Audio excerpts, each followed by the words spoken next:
Saat prajurit itu tertidur, seekor ular melingkari wajahnya.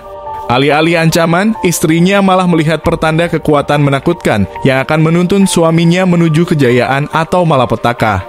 Namun saat ini, ia hanyalah seorang budak salah satu dari jutaan budak yang diambil dari wilayah-wilayah yang ditaklukkan Roma untuk bekerja di pertambangan, bercocok tanam, atau berperang demi hiburan orang banyak.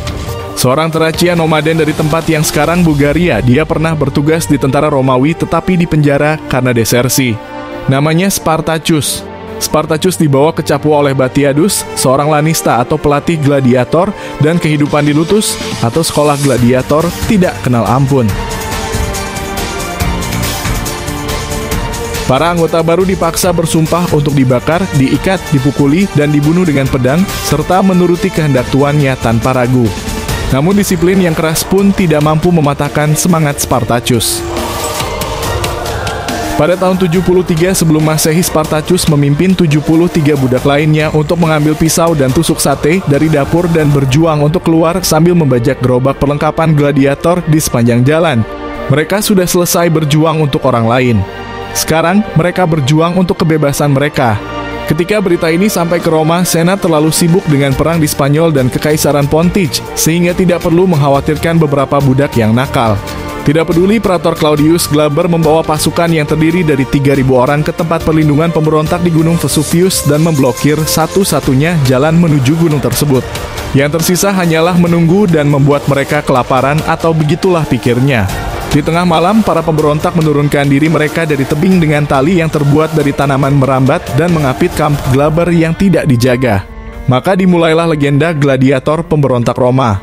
Ketika berita tentang pemberontakan menyebar, barisan mereka bertambah dengan banyaknya budak yang melarikan diri, tentara yang meninggalkan wilayah tersebut, dan petani yang kelaparan. Banyak di antara mereka yang tidak terlatih, namun taktik cerdas Spartacus mengubah mereka menjadi kekuatan gerilya yang efektif. Ekspedisi Romawi kedua yang dipimpin oleh Praetor Varinius disergap saat petugas sedang mandi. Untuk menghindari pasukan Romawi yang tersisa, para pemberontak menggunakan mayat musuh mereka sebagai umpan penjaga, mencuri kuda Varinius sendiri untuk membantu pelarian mereka. Berkat kemenangannya yang inspiratif dan kebijakan pembagian harta rampasan secara merata, Spartacus terus menarik pengikut dan menguasai desa-desa tempat senjata baru dapat ditempa. Bangsa Romawi segera menyadari bahwa mereka tidak lagi menghadapi buronan sampah, dan pada musim semi tahun 72 sebelum Masehi, Senat membalas dengan kekuatan penuh 2 legion. Para pemberontak menang, tetapi banyak nyawa hilang dalam pertempuran tersebut, termasuk Letnan Spartacus Crixus. Untuk menghormatinya, Spartacus mengadakan permainan pemakaman, memaksa para tahanan Romawi untuk memainkan peran yang pernah dialami oleh rekan-rekan pemberontaknya.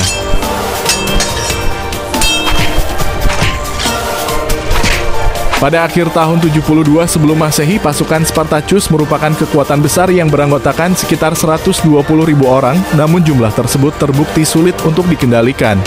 Dengan jalur menuju pegunungan Alpen yang jelas, Spartacus ingin bergerak melampaui perbatasan Roma agar para pengikutnya bisa bebas. Namun pasukannya yang besar semakin kurang ajar. Banyak yang ingin terus menjarah, sementara yang lain bermimpi untuk menyerang Roma sendiri. Pada akhirnya, tentara pemberontak berbelok ke selatan, kehilangan kesempatan terakhir mereka untuk mendapatkan kebebasan.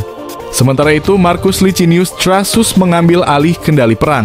Sebagai warga Roma terkaya, ia mengejar Spartacus dengan 8 legiun baru, yang akhirnya menjebak para pemberontak di ujung Italia.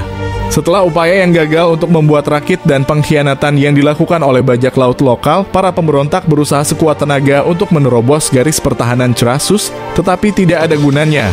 Bala bantuan Romawi kembali dari perang Pontic, dan barisan serta semangat para pemberontak hancur. Pada tahun 71 sebelum Masehi, mereka bertahan untuk terakhir kalinya. Spartacus hampir berhasil mencapai Crassus sebelum ditebas oleh para perwira. Pasukannya dihancurkan dan 6.000 tawanan disalib di sepanjang jalan Appian, sebuah demonstrasi otoritas Romawi yang menghantui. Crassus memenangkan perang, namun bukan warisannya yang bergema selama berabad-abad. Ribuan tahun kemudian, nama budak yang membuat kerajaan terkuat di dunia gemetar menjadi identik dengan kebebasan dan keberanian untuk memperjuangkannya. Terima kasih sudah menonton. Jika kamu suka dengan video ini, bagikan dan subscribe.